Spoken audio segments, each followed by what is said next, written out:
One. One. In the spirit of reconciliation, the new blurt acknowledges the traditional custodians of country throughout Australia and their connections to land, sea, and community. We pay respect to their elders past and present, and extend that respect to all Aboriginal and Torres Strait Islander peoples today. I can't take it anymore. Good afternoon, good evening, good day, and good morning. Blurtsters, wherever you are around the world, you are listening to the Blurt. You absolutely are listening to the Blurt, but you can't see us for a change because it's, as you can see, National Reconciliation Week, and we are definitely celebrating that on the Blurt this week. Good evening, Wency. How are you doing this evening? Salutations, Mr. Kexter. How you doing? Yep. I might. Salad. So what was that? Salad Nations. What was that? Salad Nations. Yeah, sounds good. That's for all the vegans out there. I tell you what, Yes. seriously. So I don't know what's been going on for you since last week, but a few things have happened to us in the last couple of days. You go. I know what's happened. Let me go first. Mine's going to be You go very first. quick. Yeah, you do it, my friend. Because I want to start on well, not that I want to, but I'm going to start on a sad note. Okay. A resident who I became very close to, who's well known in a suburb where we used to live, passed away this week. He was a long-time resident. He was nearly 80. He was a historian. Loved his tinkering with all sorts of appliances, and a lifelong bachelor. But he was always committed to community, helping out with teaching English to the internationals that were in our previous suburb, Kelvin Grove. And he finally succumbed to his illness. He had a stroke a few months ago and just never recovered. Oh wow! Yeah, so it's quite sad. So I just wanted to remember him. Definitely, it's good. It's good to start the show on a massive downer. That's how we like to do things. That's how we roll. But yeah, no, it is all part of life, and it sounds like you had a pretty good relationship with the guy. Yeah, it was well known. We there was a group of us who used to do weekly market stores, and we'd promote our various things. He'd talk about his history stuff. Oh, nice. I was doing my community garden thing. Another guy was doing his neighborhood watch group promotion. So yeah, between the three of us, we'd always be there every month and just chat about whatever was happening in the world. So it's fascinating. Well, absolutely. And actually, you brought up your community gardens. Have you been doing any green thumbing? Up there for a while? No, it's been pretty brown thumb these days. I've tried a bit in my new place. That sounds wrong. That really sounds wrong. I don't like the sound of that hobby at all. Really, not impressed. Anything that gives you a brown thumb is not a good hobby. Don't do that. No. Probably goes with the brand nosing too, but hey. Wow, that's true. But yeah, I know what you mean. No, I haven't done much gardening here. Yeah, it's just I've got a bit of a yard, but yeah, haven't had much luck. Things keep dying on me. So, well, I mean, seriously, you should just be growing weed because such good weather up there. You know, it's perfect. Yeah. Well, there are some good weeds out there actually that you can grow and eat as a herb. So I should look into that. Thanks, Kix. You should. No worries. not that we endorse growing weeds on this program at all, or smoking it at all. But if you do, no, we don't endorse it at all. Now, for people that definitely 100% can't see either of us, Wency was nodding his head furiously. Yeah, true. Now, I've noticed this on the podcast. There's many things that we do during the show that you wouldn't have a clue what's going on because we are not explaining what has just happened because we are live on a video when we talk to you. So when I podcast it, it doesn't make as much sense. So I think we need to probably explain things a little bit more as we go along from now on, Wency. I think we'll have to, yes. Yeah, for the people that listen to the podcast and don't pick up the live feed version as we are. And talking about live, we've been going 5 minutes here. I said to you tonight, we've got to have a short, sharp, right on the button 35, 40 minutes. And it is 2027, the evening of our first day tomorrow of lockdown for 7 days on the 27th of May, 2021. And I've got to tell you, I don't care. I just don't care. Why is that? Why is that? Do not care. Well, yeah, well, it doesn't bother me. I mean, everything I want to do, I can do. You know, I'm not, I mean, you know, if they said to me, look, you can't go on your computer at all, you can't watch any movies, you can't play your guitar, you can't read, I'd be really pissed off. Yes. Then I'd be pissed off. But if they say to me, I can't go to a shop, I can't go to Bunnings, I can't, you know, I'm like, I don't care. Seriously. Are there restrictions on how far you can get away from your house, like 5K limit that you had previously? Yes, there is. They've gone back to the 5K limit. 5K rule. Oh, yes, great. Yes.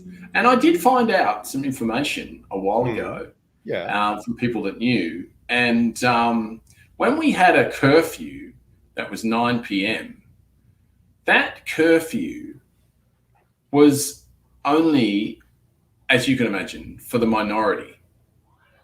Because what was happening was they knew that anyone that was out after 8 o'clock was up to mischief, and it was really easy for them to find who was doing the damage. Yeah, exactly. And so that's why they had that curfew. It wasn't just because of COVID, etc. It was just another good way of cleaning up some crime at the same time. But again, when you're old, you go for it. No, you go. You started. No, I was just going to say, when you're as old as us, it's like if you say to me, look, I'm sorry, but you can't leave your home at 9 o'clock at night. Really? Yes. You know, I leave it at 8? Yeah, that's fine. But 9, I can't go at 9. Nightclub tonight. Can't go to the nightclub, damn. Oh, well. No, that's exactly right. So, again, I'm not, you know, I'm not the demographic that gives a shit. And I'm not the demographic that needs to, well, actually, that's not true. I am the demographic that gives a shit.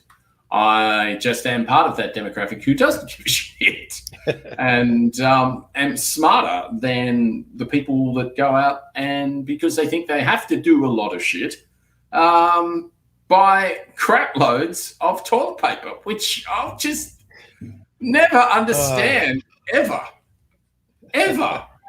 I know, it's crazy, isn't it? You'd think after the, what is it, third, fourth lockdown? This is especially in Melbourne, fourth one now.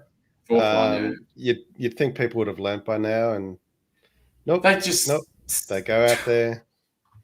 You'd think they'd just stock up. I mean, just have some on spare. I mean, what are you doing? Are you just running around with like 1 or 2 rolls in your house? Yeah. I mean, what are you doing if you accidentally, you know, sink 1 roll down the toilet? Unfortunately, you're stuffed. I mean, I don't know. Anyway, as I said before, and I'll totally endorse, who gives a crap? whogivesacrap.org. They are where you want to go to get your toilet paper. Go for it. That's right. Do it. Deliver to your door. No questions. That's it. It's always there. You can adjust the delivery date if you're running low before your delivery date. Just give them 2 or 3 days notice, and you get your poo rolls. Rolls. It's easy. Absolutely. Happy to get the poo rolls. They can keep the poo. Absolutely. It's just too easy. I mean, it's just like getting, you know, your wine delivered. Obviously, completely different uses, but they are linked, I suppose. But yeah, it's too easy. You're doing a good thing for the environment. The toilet rolls, go for it. I was just going to say, and also the charity that they, I think half of their profits goes to building toilet facilities around poorer nations. Yeah, that's exactly right. That's 100% like New South Wales. With all the shit that goes down there. Yeah, exactly right. That's what I was thinking. I will be getting a boom tish in there. There's a boom tish coming. So I've got to talk about boom tish because then as soon as I hear that, I'll get in the podcast and I'll boom tish it up and I'll cut everything else that we just talked about for the last couple of seconds. Yeah. But that is absolutely fine. So look, I think with that, because there's not really a lot more to say about our fourth lockdown, apart from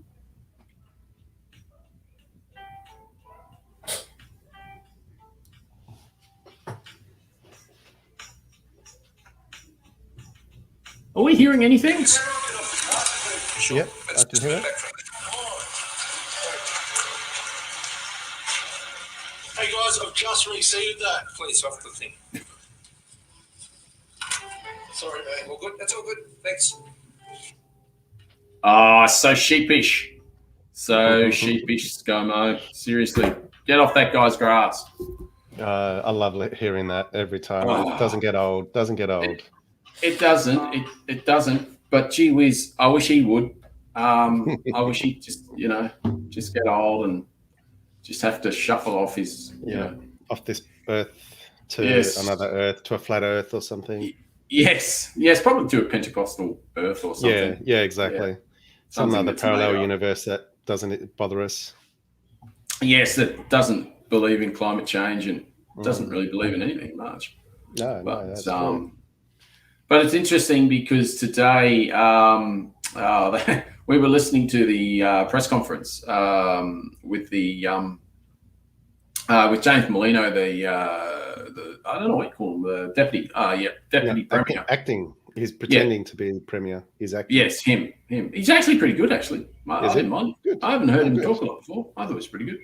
But it's unbelievable how the media, and it's News Corp. You just know it's News Corp. Because one, they're really, really aggressive. They're really rude and totally disrespectful.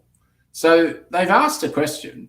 Now, whether they dislike or like or even agree or disagree with whatever the answer is, you can at least let the guy or girl answer the question you just asked them. Yeah. And they don't. They just they're going, well, the job, and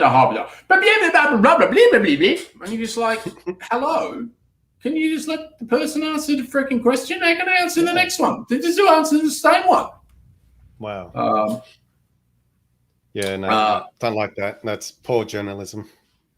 And it's always the same girl too. Oh, is it? Always. Wow. As soon as you hear a voice, you're like, oh God, not her again. Oh no. And it's just, it really is. I mean, she is. She's so rude, so aggressive. And it's not nothing to do with the fact that she's a woman or anything. She is whatever person she is, whether she's man or woman, whatever she defines herself is. But I'm pretty sure it's a woman.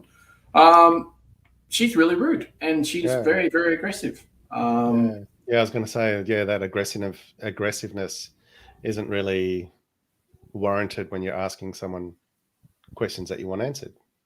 Well, I wouldn't have thought so. But saying that at the same time, I mean, that's a little bit like the, as I say, James Molino. He kept very unsubtly saying, well, if we had a vaccine program that worked extremely well at the moment, we wouldn't be in this position.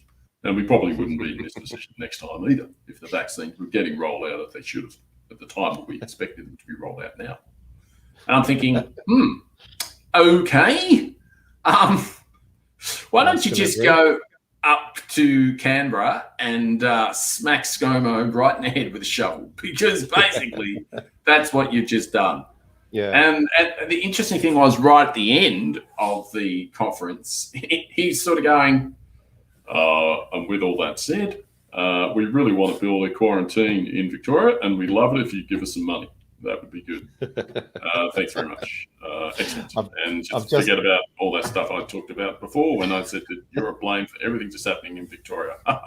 We just need that quarantine. Thanks very much. It's just serious. Is that what he said? It just gave him an earful and then says, oh, but I still want your money. Yes. Both Ness and I were just there going, is that the smartest idea? I don't think so. I'm very surprised. If it hasn't happened yet, I'm surprised it hasn't happened. the ScoMo would have come out and gone, I see Melbourne's in lockdown again. We've got to keep our borders shut, but they got to keep it open as much as they can. And although they've got all that COVID down there, that's fine. They're a weird state down there, so we'll keep their borders shut as long as possible. That's what we'll do. No gas-fired power stations for them, only for us. And we'll move on. But seriously, So. Yeah, pretty annoying. Actually, I was listening to one of your podcasts that you had recommended on Do Yourself a Favour, which we'll crack on and out with at another episode soon, was Follow the Money. Oh, yeah. Which I'm this week? Loving. And another one that you did was Save the Planet, I think it was. Yes, that's a good one. That's a cracker too. Been loving both of those. The last one on Follow the Money was talking all about how basically they're misrepresenting the emissions budget amounts basically to the G20 to how much they're actually decreasing the percentage of emissions that Australia is to their 2005 levels. I think that's right.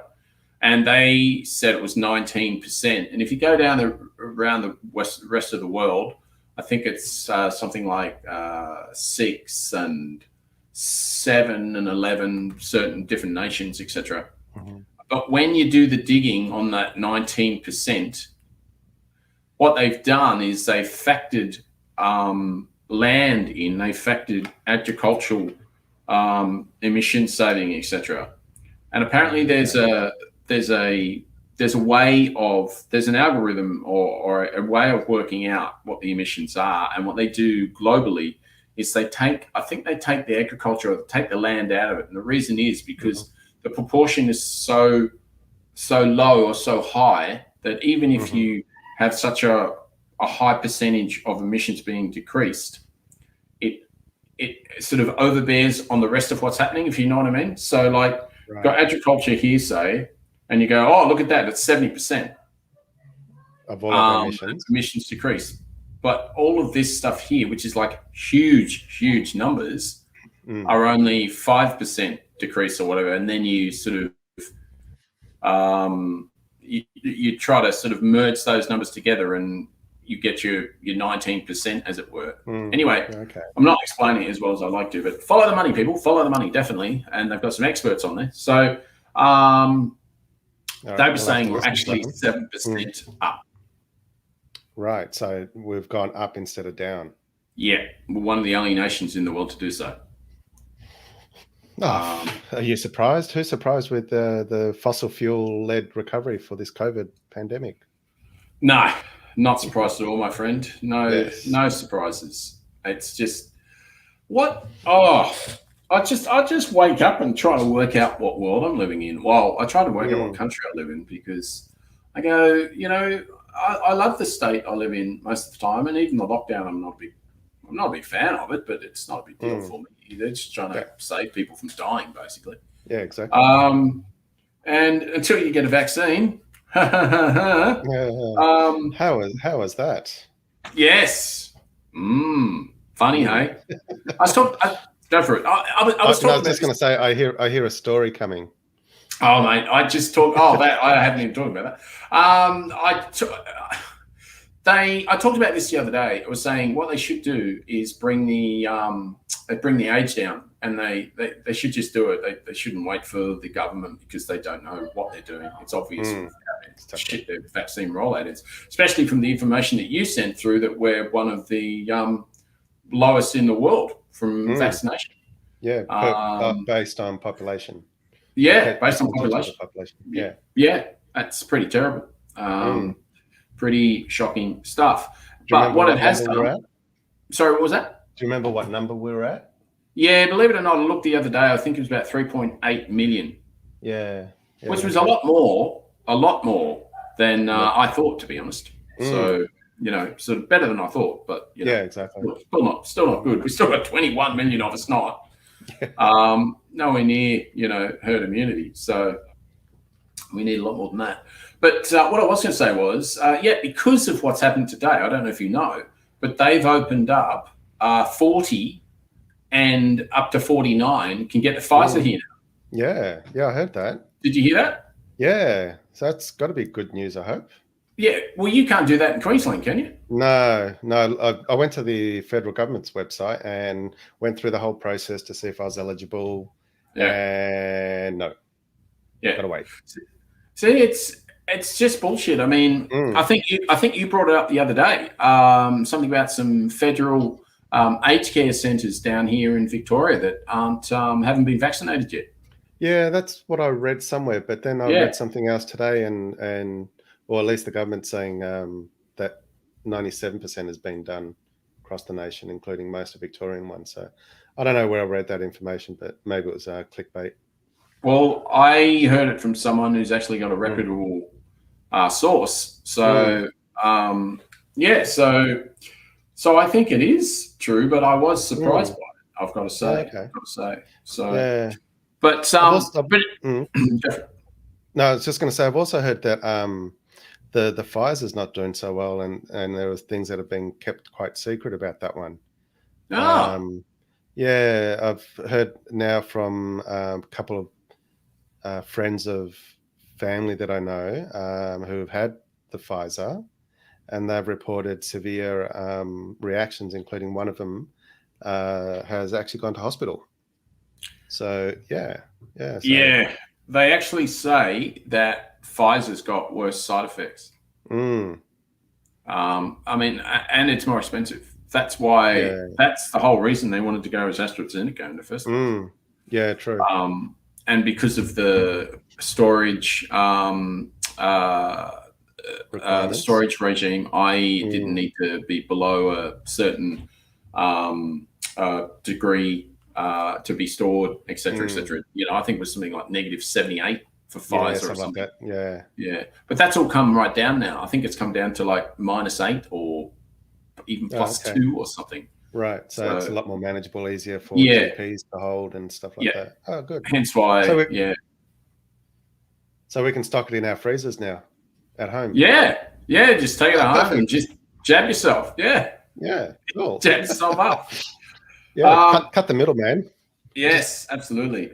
Well, as I say, on this show, we're always breaking with the first news, and the first news is that I've been vaxxed.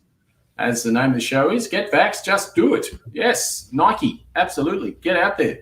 That was the interesting thing. Lockdown and the 5 reasons for leaving your home, shopping, getting a shitload of toilet paper, Bunnings, 2 hours of exercise, and vaccination. And I'm like, excellent. That's exactly what it should be. There probably should be 6 reasons, though, because I would have thought 6 would be getting tested. Yeah, that's sort of a given now, but that should be included. In the list. But it was good they gave that 5th reason, and it was interesting because when they were giving the conference this morning, the press conference, the website crashed. Yes, because of the influx of 40 to 49-year-olds who were interested. The absolute take-up. But we shan't, because we're 23 minutes in. It's 2046. It's 27th of the 5th, 2021, and we are now going to have a new segment called the Indelible Indigenous. And it is Reconciliation Week, as Wency started us off with, which is from the 27th of May to the 3rd of June. And Wency, I imagine you've probably got some stuff on Reconciliation Week there. I do. Yesterday, the 26th of May, was National Sorry Day. It's a day when we reflect on the hurt and suffering of the stolen generations and all the wrongs that we've done as a nation to the Indigenous of Australia. And so a lot. So this has... this today, like you said, was start of National Reconciliation Week. This year's theme is It's More Than a Word, and it takes action. So enough talking. We need to make some serious and considerable actions to right the wrongs. Saying sorry is not good enough. It was said, I think it was 10 years ago or a bit more, 13 years ago. Well, Ruddy said it, didn't he? Rudd. So yeah, Kevin Rudd on 13th of February. Probably 2007, I assume. Yeah, something like that. So Australia's stolen more Aboriginal and Torres Strait Islander children today than at any other time in Australian history. As of 2015, Aboriginal and Torres Strait Islander children were 9.5 times more likely to be removed by child protection authorities than non-Indigenous children. Where is most of that happening, Wency? I dare say it'll be Northern Territory, outback Queensland. Yeah. They got some interesting shit up there. Seriously. Yeah. Unfortunately, I don't think we truly understand how Indigenous people live in those communities. I think you're probably correct. We expect them to live in a four-walled house with a kitchen, with this and that, and to stay put for 30, 40 years. It's not how they live. Yeah. It's not how they operate. They're connected to the land. They wander. They feed off the land, and they're careful with the land. They do backburning of trees and whatnot as they need per season to keep animals alive, or even trees to stay alive because they need the regrowth. And they understand this. They've been doing it for 60, 70,000 years. So we're trying to enforce our ways on them. And so, it's pretty sad how they get treated. It's interesting you talk about the backburning now. And I think they call it cool burning. Okay. And they've brought that into just mainstream land management. And I can't believe it's taken, a white man so long to actually have a chat and ask the people that were on this land 60,000 or 100,000 years ago, who have been looking after it for that long. Oh, how did you used to manage the land when you had enormous fires? Or, exactly. How did you manage the land with fire? How did you backburn? How did you do these things? It's amazing how long it's taken, but at least they're now doing it, which is a good thing. Exactly. So, exactly. There was an article I read just the other day about a very rare parrot in, I think it was the Great Sandy Desert, which was thought to be extinct, but over the last few decades, they'd heard parrot noises, but they weren't too sure if it was the parrot that they thought was extinct. And even the Indigenous people couldn't recognize the parrot call. They eventually found one alive, but what they then found out after doing a lot of research was that in ancient times, the Indigenous people would do certain burning of shrub because that's where the birds slept. These particular birds actually sleep in this big shrub that protects them, but when they don't exist, they don't have the protection. But the Indigenous people knew this, and they'd do safe burning, and these bushes take 30, 40 years apparently to mature and build up enough to be that protection for the birds. So now they've got Indigenous people relearning their culture to protect the species. So it's all this stuff that we just don't know. I know. I'm like you, mate. I dismay at the situation.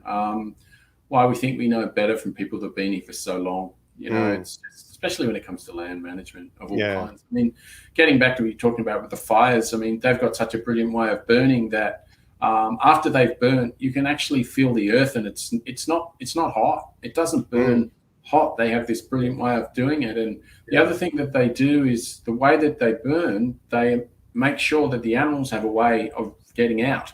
They make sure they have an escape route, and they burn in a certain way. Whereas, bloody white man seriously just jumps over everything. But Anyway, considering you and I are talking as the third people in this particular situation, but I'm still going to keep talking because the Uluru Statement from the Heart was awarded the 2021 Sydney Peace Prize. I don't know if you're aware, but 4 years ago, after it was written, judges say that the powerful and historic offering of peace offers a clear agenda for healing Australia. It's now up to all of us to make its vision a reality. So you probably remember the Uluru Statement of the Heart. It was offered to the government of the time, which was Malcolm Turnbull, and of any of any prime minister you would have thought that would have actually maybe done the right thing. I thought that might have been it, but still banged on about it being a third chamber, etc., and all this other sort of crap. And they're still, in the wilderness, as it were, no pun intended. But anyway, the Uluru Statement from the Heart has been awarded the Sydney Peace Prize for 2021, 4 years after it was written, with organisers saying time is up for the government to take action on landmark statement. The judging panel said the Uluru Statement was a powerful and historic offering of peace, that it was crucial to the healing within our nation, but had not been acted upon yet. Now, the interesting thing about this is that is it Kevin Wyatt, Liberal Minister? I know it's something Wyatt. I can't remember his first name. I really should know. But anyway, he's Ken Wyatt, yeah. So he is a senior minister, and he is, I suppose, an Aboriginal elder too, if you look at it that way, I suppose. And he, to me, seems like he is doing nothing for his nation at all. He's just quiet the whole time when they talk about this in their party. How he can balance the two, I don't understand how he can do it. It must be very hard for him to sleep at night with these sort of things on his mind, I would have thought. But anyway, I don't think he's doing it because that's what he wants to do. I agree. He's driven by the politic or that machine, and he's told what he can and can't say, despite what he wants to do. 100% agree with you, but at the same time, sometimes you just have to stand up. You go, no, I'm part of this party, but I'm sorry, you guys are wrong. But none of the guys and none of the guys / girls have the balls in that party to do that. No. I think there may be a couple who have. I think it was a couple of women that spoke out about how badly women were being treated in the party, etc. But anyway, this is about the Aboriginals. We're getting off, and I don't want to get off subject on this particular one. So on Wednesday, First Nations leader Pat Anderson and Professor Megan Davis and Noel Pearson accepted the award on behalf of everyone who worked on the statement, which was the result of years of consultation with thousands of Aboriginal and Torres Strait Islander people. So this was years in the making, and they just canned it in the government like in 2 seconds, like it didn't even mean anything. It was unbelievable. Wasted. Absolutely unbelievable. So a couple of things here. We knew this before we left the Centre of Australia, that the only way to win this really was to appeal to the Australian public, she said. After all, it's the people who change constitutions. This was Archie Law, the chair of the Sydney Peace Foundation. And that's what she was saying. So in awarding the prize, the judges said the statement was a clear and comprehensive agenda for healing peace within our nation. Noel Pearson said the statement was the answer to the Commonwealth's desire to recognise First Nations in the Constitution. The evidence 4 years later is overwhelmingly that Australians will support giving us a voice. It's time. So they're all talking about they want a referendum. I think it's due. Oh, without a doubt. But doesn't it have to be called by the government? Yes, that's my understanding. Yeah, you can see that happening in a hurry, can't you? You can really see that happening in a hurry. So, So anyway, that is. Before we move on, yes, I want to have one more thing to say about Indigenous Week. National Recognition Week. Do yourself a favour, please. Everyone go to the National Reconciliation Week website. There's a bunch of information there, including things like actions on reconciliation, things that we can do to help bridge this gap. Things like moving from being an ally to an accomplice, so that we can help them be part of this. Call out racism, know your local history so that you know what's happening in your area. We need to create culturally safe places, try to make reconciliation everyone's business, not just for those who are living it. So there's a whole bunch of information, some history about the whole thing. We'll put it in the show notes. Yeah, definitely. So go look at the website, and that's absolutely, Wency. And I'll get this article in the show notes as well. I'll make sure that that you've got it there so that people can read all about the Uluru Statement as well. Look, I reckon that's probably the lot tonight, mate, because we've run over time, but I think that was a pretty educational one. Not as much fun maybe as others, not as much. Well, it's fun, but not as much laughing. It's a serious note this week with everything that's happening. Absolutely, there was, and I think we definitely did the right thing by reconciliation. Went there, and I have to do some more reading on that myself and see what. It will be very hard to take part in anything this week. There are events happening all across the nation, but now with your lockdown, the Victorian ones are going to be postponed, I'm guessing, or cancelled. So they might try to do something online, but we'll see how online stuff. Yeah, exactly. Yeah. So anyway. Good night from me. And it's good night for me. Always look on the right side of life. Yes, well, with all the bad news, you sort of have to. For life is quite absurd, and death's the final word. You must always face the curtain with a bow. Yeah, you should. Forget about your Don't put your back to the choir. They don't like that. Enjoy it. It's a long shot anyhow. So